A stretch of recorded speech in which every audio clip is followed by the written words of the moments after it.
A new HBO documentary being released next week says that they have discovered who Satoshi Nakamoto is. Do we believe them? We've heard this before. Did HBO seriously get to the bottom of the biggest mystery, arguably, in financial markets ever? We're going to talk about that, but obviously all of the big news stories from this week. It's the Friday 5 NLW. Wasn't able to make it last minute, so you guys get a whole heaping dose of me. Let's go. Let's go.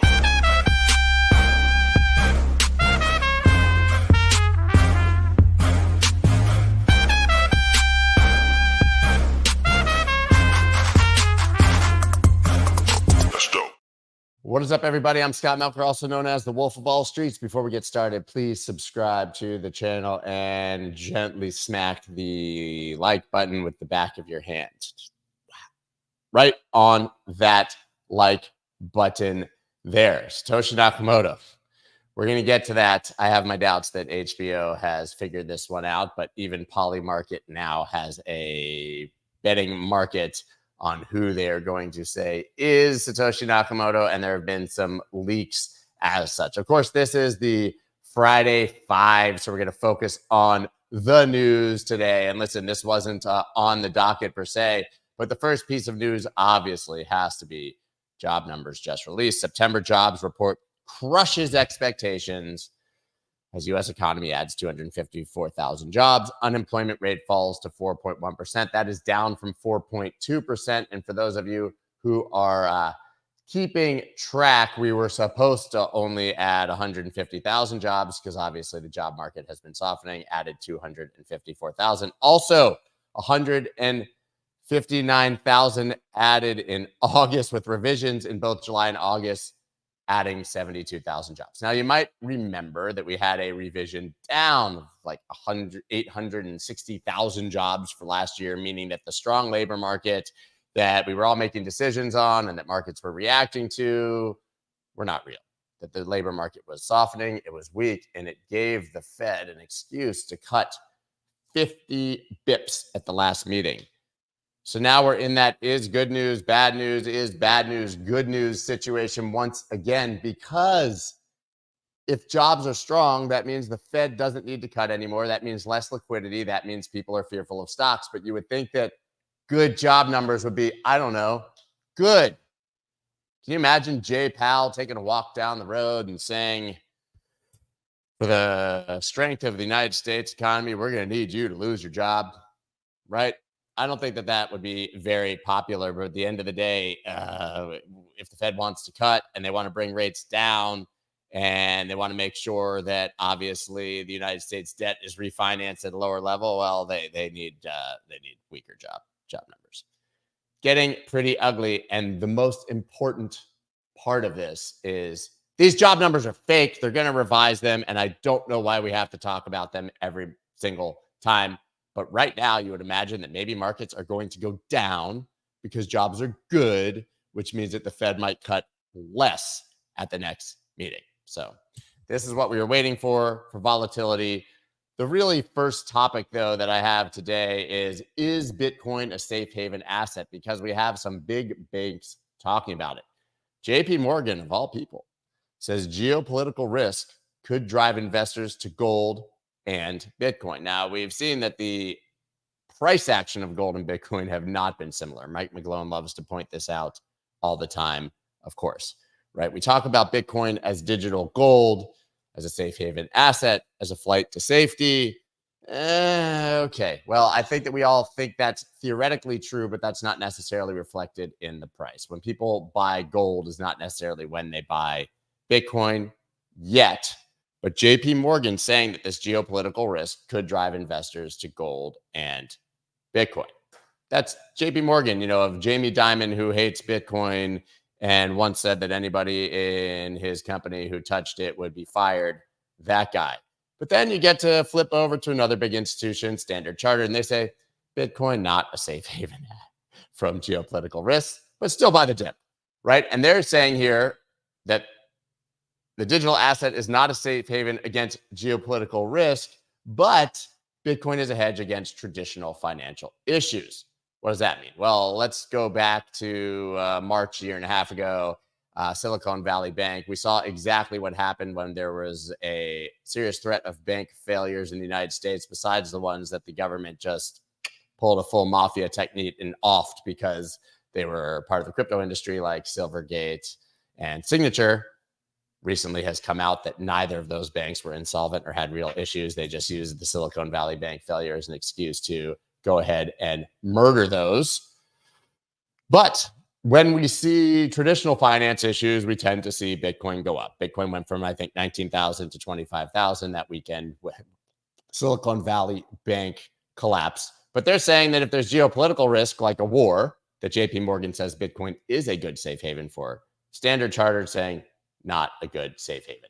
And then as we dig into that, we know last week that BlackRock put out this incredible report that was saying that Bitcoin is not a risk-on asset, is a risk-off asset, largely agreeing with what JP Morgan is saying here, saying that with time, it will offer idiosyncratic risk to your portfolio and that people should flee to Bitcoin in times of geopolitical strife, in times of inflation, in times of questioning the honesty of your government. So basically, we have a huge shit ton of institutions with varying, confusing views about what Bitcoin is as an asset. And to me, the moral of that story is we are still really early. And the fact that institutions are even talking about this, trying to figure it out, trying to parse where Bitcoin fits in a portfolio and what it's most akin to in other financial markets is a huge step forward from the past. But it is deeply misunderstood still as an asset. And I once again point out the fact that I make quite often is that the price of Bitcoin does not necessarily determine or is not necessarily reflective of the value or the narrative. It's like Dave Weisberger, right? It's an option on its own future adoption. How many times have you heard Dave Weisberger say on a Monday, I'm going to say this again, Bitcoin is an option on its own future adoption, right? So when we talk about these narratives for Bitcoin, it's largely what we believe Bitcoin will be and not exactly what it is acting as now. The next story that we have to go into is all of the price predictions and thoughts about October. It's supposed to be Uptober, so far it's been October, Rectober. Yeah, call it what you want. It hasn't obviously been a great month so far. I mean, we can take a look at the seasonality chart. I've showed this to you guys before. Let me even blow that up a little more.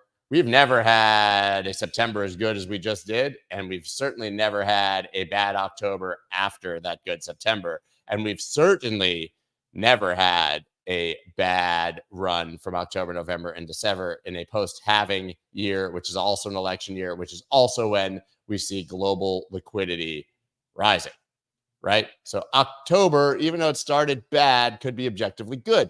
And you may have seen my recent guest, Marcus, the other day, Marcus Thielen, and he pointed out that when you take a look at the Bitcoin chart, the beginning of July, this was the first week, bad, then up. The beginning of August, first week, bad, then up. The beginning of September, bad, then up. The beginning of October, bad, maybe then up. This is becoming a bit of a pattern for us. But Bitcoin set for unusually busy weekend after Friday's payroll data. Volatility kink indicates. In Bitcoin's implied volatility curve shows noticeable kinky. On October 5th, signaling expectations for an unusually volatile Saturday. Well, we're already seeing some nice volatility today. Luckily for us, it has been to the upside for Bitcoin while we've already gotten that jobs data. Bitcoin's poor start to bullish October continues, but there may be cheer ahead for bulls. Most gains for Bitcoin come in the latter part of the month. Now, we have had Octobers in the past where everything flies literally on October 1st. But if you do start to take a look at historical charts, those big Octobers tend to happen on the back half leading into those bullish Novembers and Decembers. So there's a lot of reasons still to have hope that this tiny plastic bull toy will be able to defeat this tiny plastic bear toy right there. Curious as to your thoughts here in the chat. Does seasonality matter? A lot of people think that it's a bit of a meme. Does the cycle matter? Are you expecting, even with geopolitical risk and with what's happening with the election and all the uncertainty in the world, we know markets hate uncertainty. Do you think that in the face of all of that, that Bitcoin can still repeat history in these halving years and have its parabolic move to the upside? I would love your guys' opinions since I don't have another guest here to discuss it with. I will go out on a limb and say I've been expecting it to be good. It scares me that everybody else has been expecting it to be good, but I have been saying that since earlier in the year when it was very unpopular to say that these last 6 months would be bad. So nothing in my mind right now has changed except for the fact that we're all over emotional. And when you get to the sort of bottom of these sideways choppy cycles, whether that's now or soon, when you get to the bottom of those, you're obviously naturally going to doubt your conviction in the fact that the upside that you've anticipated is going to actually happen. But even if you look at Bitcoin as a ranging asset right now, you would think that it goes to the top of the range and at least tests those low 70,000s and tests the recent all-time highs. I see over here you guys saying cycles matter until they don't. Q4 is going to be a bloodbath, too much macro turmoil. Listen, like rationally, that's a very McGlone-ish take. And what Mike says, McGlone has been well established in data. He has great reasons for saying it, but shit just keeps going up. It's the old adage, markets can remain irrational longer than you can remain solvent, right? So like, I don't necessarily expect that just because rationally things should go down, that they necessarily will. And I'm certainly not willing to attach a time base to that, right? I don't know that I can say, hey, that's going to happen in the next 3 months. Like, as Matt Hogan famously said on my show last week, governments have made recessions illegal, right? So I'm seeing your opinions over here. Time to buy was under 20K. You might get another chance. Wow. Okay, that's pretty brutal. I would be real surprised if we're back under 20K. And honestly, you know, as I sort of dug in yesterday, I think it was yesterday, I spoke with Gary Cardone, maybe it was 2 days ago on his show, and he made a great point. He said, on a risk-adjusted basis, this is actually the cheapest and best time to buy Bitcoin.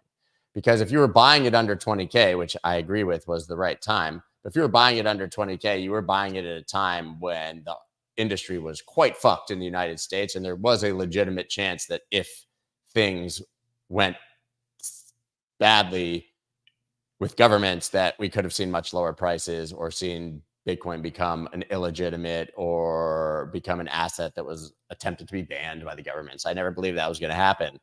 But when you look at the price now, you're talking about an institutional asset with more institutions coming in. How much they'll buy, I have no idea what that demand will be. But we now have the plumbing for any institution on the planet to get exposure to Bitcoin if they so desire to do so. And we don't have to worry about Bitcoin being a security. Nobody's talking about it wrecking the environment. I think right now, Bitcoin is at its most established point with the most tailwinds it's ever had. So even at 60K, it's probably a safer bet to buy Bitcoin here than it was in previous cycles when there was a lot more uncertainty as to what the asset class would look like moving forward in the eyes of governments. That's all I got for you on the Bitcoin price action for the moment. I mean, I guess we could take a really quick look at the chart while we're at it. You can see that we do have this still series of lower highs and lower lows. I was an idiot saying that 65, as I told you, was being broken as a higher high. We really need to get above 70 for that to be the case, because this lower low was never, this lower high right here was never confirmed by a lower low. So that makes this 70K level, literally exactly 70,000, the main level. But as you can see on the daily here, taking a nice bounce off the 50 MA, seeing a little bit of volume come in, and these sort of doji candles down here, that means there was some indecision. We could be reversing. It would be really nice to see this reverse and start heading back up from here. even if we go sideways, more downside, holding 60 and avoiding more downside would be really, really nice thing.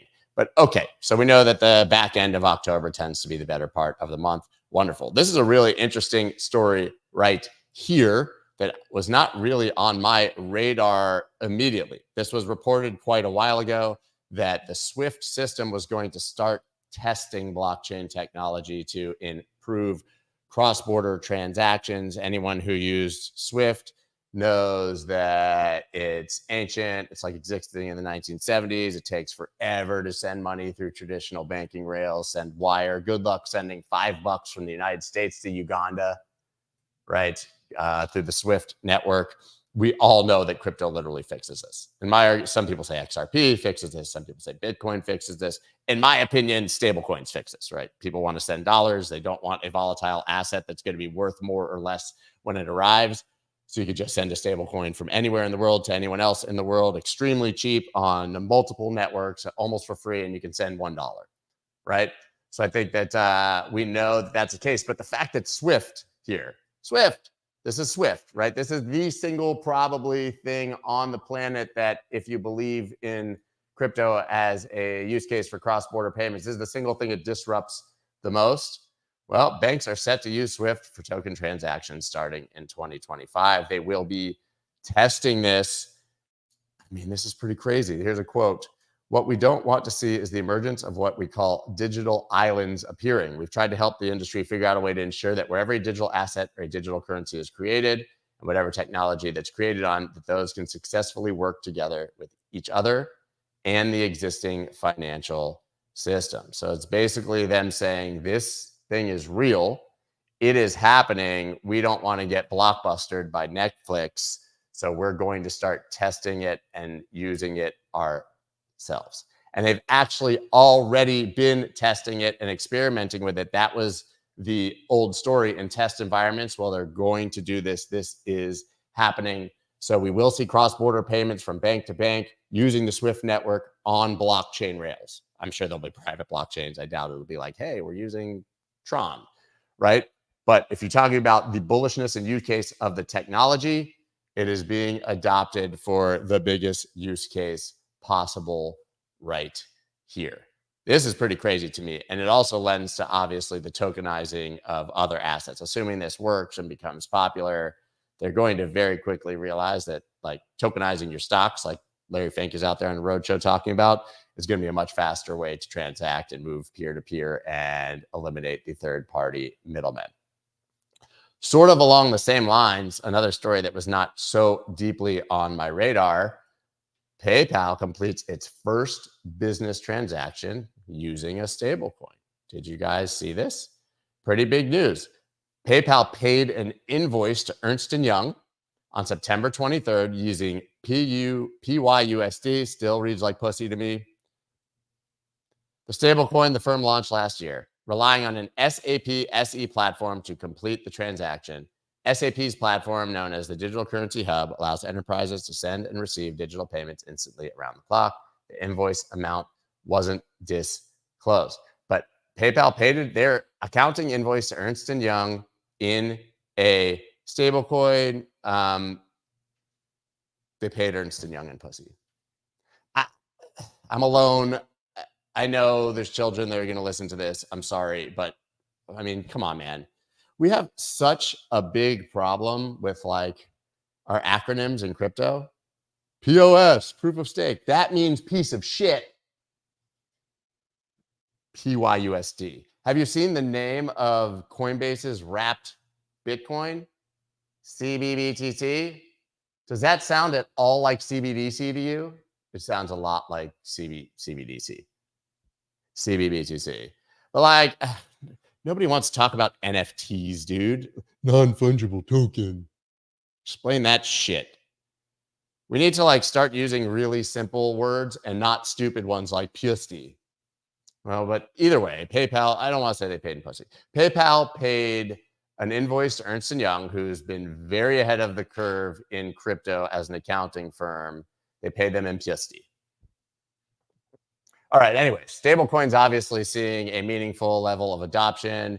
To all the offendable people in the chat, you two are PSDs. I'm sorry. This is what my show used to be. Some of you might not remember, but I used to just come on here and make jokes about 1 inch and say really bad words. And then I became a very serious person. All right, now we have to talk about Ripple, because everybody wants to talk about Ripple. It's the best. Look at that. There's Christine Lee. I'm going to pause her. You guys can look at Christine.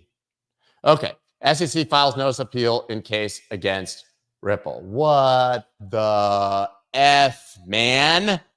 You all may remember that earlier this year we had this amazing moment where the judicial system gave the SEC the smackdown and said the initial creation of XRP was a security offering, but that the programmatic and secondary sales on exchanges were not the exchange of a security. And we all went, yeah, right, what, right? I don't even know. Where's the music? Right. Anyways, I found my buttons again. Either way, we did this. We got really excited. It was amazing. We cheered. Our favorite altcoins are obviously not securities. It's going to be a shitcoin fiesta of Coachella proportions. And now the SEC is trying to do a full-on security, unregistered security firefest instead, right? So the SEC has decided, which, by the way, Meta Lawman on this show 2 months ago said was likely to happen. The SEC has decided to appeal this case. Now, there shouldn't be a surprise that Gary can't take his L's like a man, and there shouldn't be a surprise that the SEC wants this changed, because obviously they have cases against Coinbase about unregistered securities and Kraken and others. And if they can get this effectively removed, they can go back to saying that everything is an unregistered security, that we are all, breaking the law by trading shitcoins and whatever. So now we're going to have to go through the long process of this being appealed by the SEC. Great. As a result, XRP's bearish skew persists amid 10% price slide following SEC appeal and ETF filing. XRP, not surprisingly, getting a little wrecked when people think that it might go back to being an unregistered security. But in the meantime, the Chads, the Giga Lords at Bitwise, giving precisely 0 fucks, have filed a registration statement with the SEC for a spot XRP ETF. Not only that, when they filed it, they actually went as far to say and assert in the filing that XRP is not a security, pushing against what the SEC has said in the past and pushing against, at a very curious timing, the appeal by the XRP. Bitwise once again pulling a full Neo in the Matrix and stepping out in front of all the bullets for all of us to make the important points that have to be made. The courts said this is not a security. Therefore, they are filing an ETF for XRP. And they're doing this with Coinbase custody as the trust company, but the trust administrator, BNY, that's the Bank of New York Mellon, which is the largest custodian on the planet, where if you've been keeping score, just got an exception from SAB 121 to custody crypto assets, right? A lot of weird kind of incestuous circle companies using strategery, 4D chess happening with Bitwise. But right now, XRP, for better or for worse, very much back in the spotlight. And it's pretty interesting. Pretty interesting that we're talking about whether XRP is a security again. And the reality of all of this, like I'm going to say once again, politics. I don't care who you're going to vote for. I'm going to once again share some objective truths.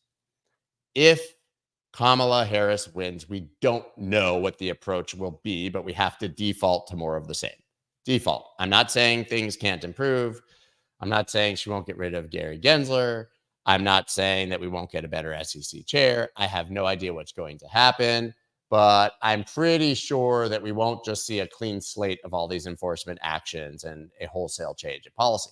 If Donald Trump wins, I think objectively, if we're sharing truths, he is not going to pursue any of these claims that these offerings are unregistered securities, because he is literally offering these unregistered securities. If he's the president, do you think that he's going to make his own DeFi token and NFTs illegal? Probably not. Regardless of your feelings, regardless of your deep-seated emotions about the election, and you don't have to be a one-issue voter, but it is an objective truth that in the case of the XRPs and Coinbases and such, these cases probably go away under Trump, because it is in his own self-interest, whether you like it or not, to make sure that these things go away. We have known knowns, we have unknown knowns, we have unknown unknowns. We have all of these things, but we know that Trump ain't going to prosecute himself.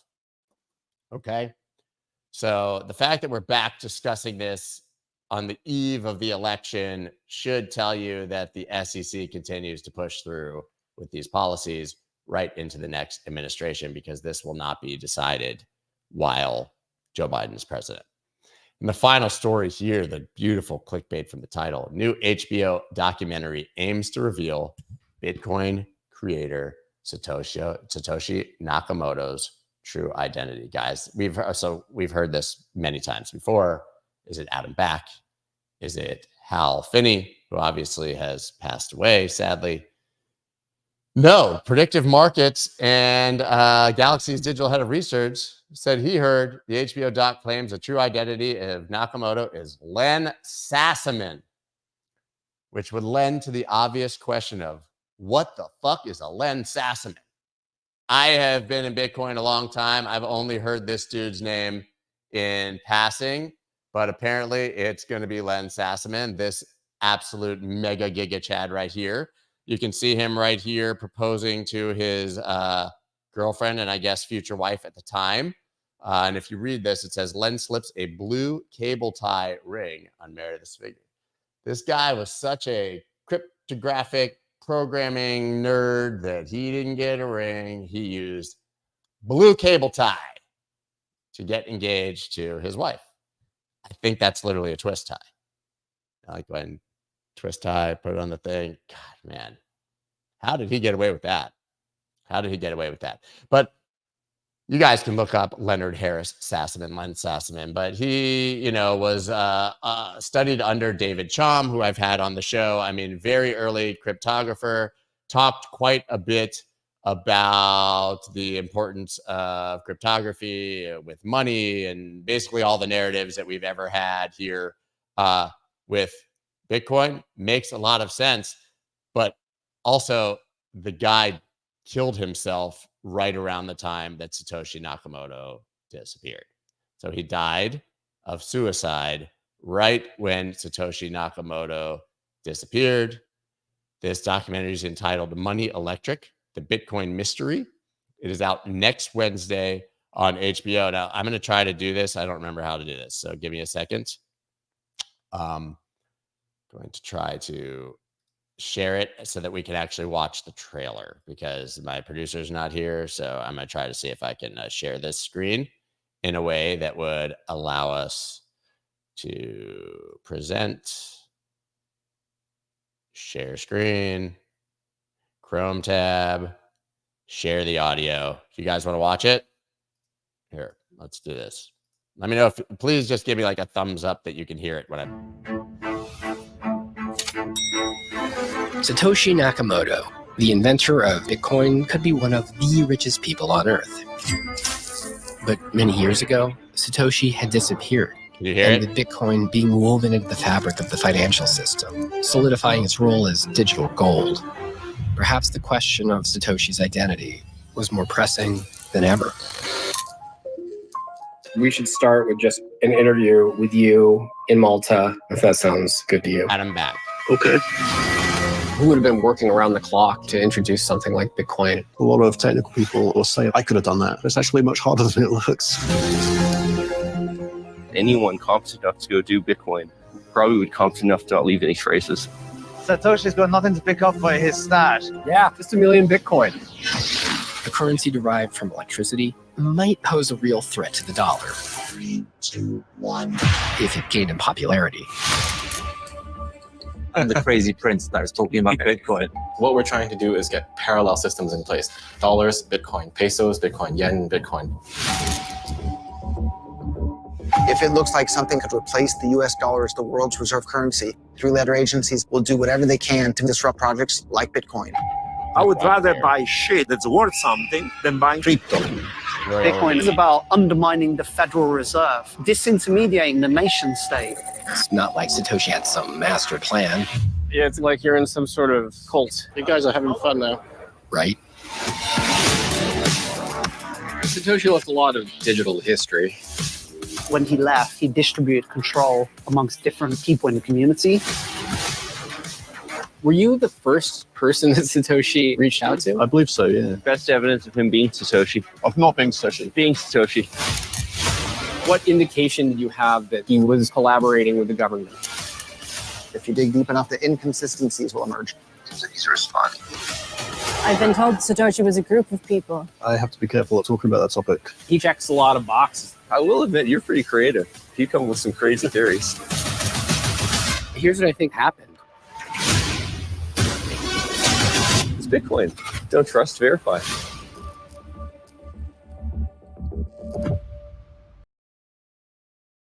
HBO, man. HBO. Hope this documentary has a better ending than Game of Thrones, because they didn't wrap that one up particularly well, to be quite honest. But that looks pretty compelling, don't you think? You're going to watch it? I'm going to watch it. We should probably do like a watching party, right? Can you say, I see Lou Mebo here. Where'd it go? Can you say Len Sassaman 5 times fast? Len Sassaman, Len Sassaman, Len Sassaman, Len Sassaman, Len Sassaman. It's a pretty good tongue twister, but I kind of nailed it, to be honest. But yeah, guys, I mean, that's really all I got for you today. I mean, the chart looking kind of decent-ish for those who weren't paying attention at all, which is probably all of you at all times to me. But I showed you guys we had bullish divergence on the 4-hour chart. We had bullish divergence on the 4-hour chart there with oversold RSI at the bottom. Just saying, it works 60% of the time, every time. All right, guys, that's all I got. I'm sorry that NLW wasn't here to entertain you. I'm not Satoshi. I'm not Satoshi. No, I'm not Satoshi. Although I was on Twitter before I think Bitcoin was created, or right around the same time. Somebody up here said that they like my show, but don't love the show except for the profanity. I'm really fucking sorry, man. I don't usually do it, but I get out here alone and my personality, and I become who I am, and I can't help it, guy. Can't help it. Gary Cardone says I'm a walrus. Think that's good? Do we want to be walruses? Definitely not Satoshi. Satoshi wouldn't have lost millions of dollars on Voyager like a jackass. Anyways, guys, that's all I've got for you today. Jeff saying pump it up. I think this is it. Wait. You got to pump it up, don't you know? Pump it up. Remember these days? Pump it up, don't you know? Pump it up. You got to pump it up, don't you know? Pump it up. You got to pump it up, don't you know? Pump it up. You got to pump it up, don't you know? Pump it up. We've got to pump it up, don't you know? Pump it up. We've got to pump it up, pump it up. It's almost like I was a DJ once upon a time in my life. You guys might remember, though, throwback Friday here to a time when we used to do things like that all the time. Oh my God, you guys remember this? Now do Gollum. I forgot about this. Let me see if I can do it.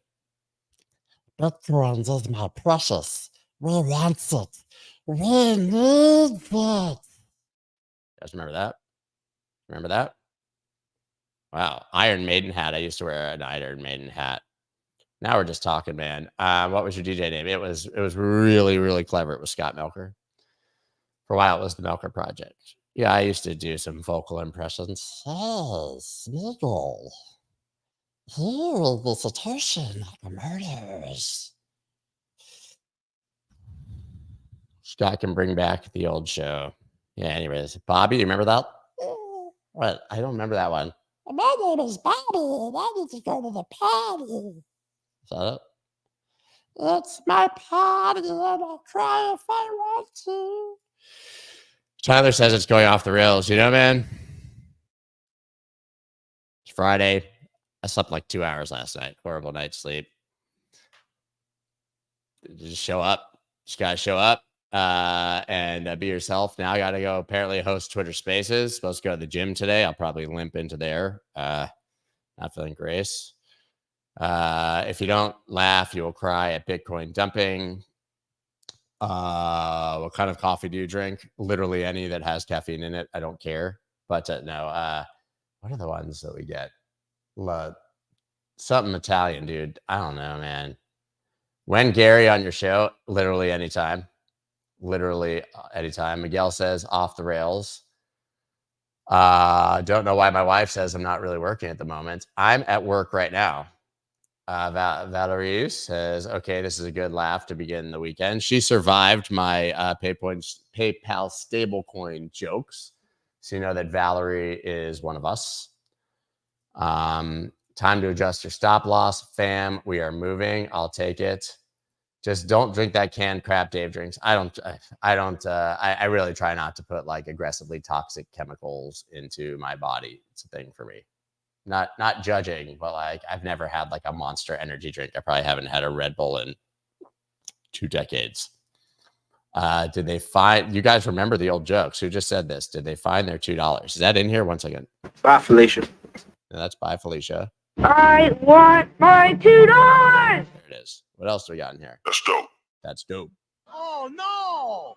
We suck again! Oh, no, we suck again. Yeah. Yeah. Man, I haven't changed those in a long time. We're gonna need some new sound clips at some point. But yes, they found their $2 apparently. They did. What do we guys got over here? What gym? Going to the gym is important. Someone's saying what gym? But I do like. I mean, I used to be a very, very like heavily into CrossFit, but then now I kind of do like CrossFit light. A lot of lifting, a lot of like body weight stuff, a lot of high intensity interval training, but I definitely don't do like snatches anymore in Olympic lifting. Yeah. Jeff, are you talking about Gainesville Health and Fitness, the legendary gym in Gainesville? My parents were like members like 17 and 18 at Gainesville Health and Fitness, but I do not do that. Gregory says, Scott smoking that good stuff this morning. I don't smoke anything. No. CrossFit for older dudes. I mean, it's not, no. You're going to get hurt. It's fine, whatever. Still got the golf simulator, yes, but I have this problem. I have neuropathy in my hand, and I can't feel this whole side of my hand. It hurts really bad, so I haven't played golf in quite a while. I am trying to get back into tennis, though, and I've been kind of balling out on the tennis courts. Guys, I got to go, man. It's enough. Thank you for listening to ADHD in person. I'm not smoking chicken fish. But that is all I got. Jeff, you were a member of Gainesville Health and Fitness in the early zeros. My God, how is that even possible? Wow, man. Tense. Anyways, that is all I got for you guys. I will see you on Monday with the boys for Macro Monday. See you later. This was fun. That's dope.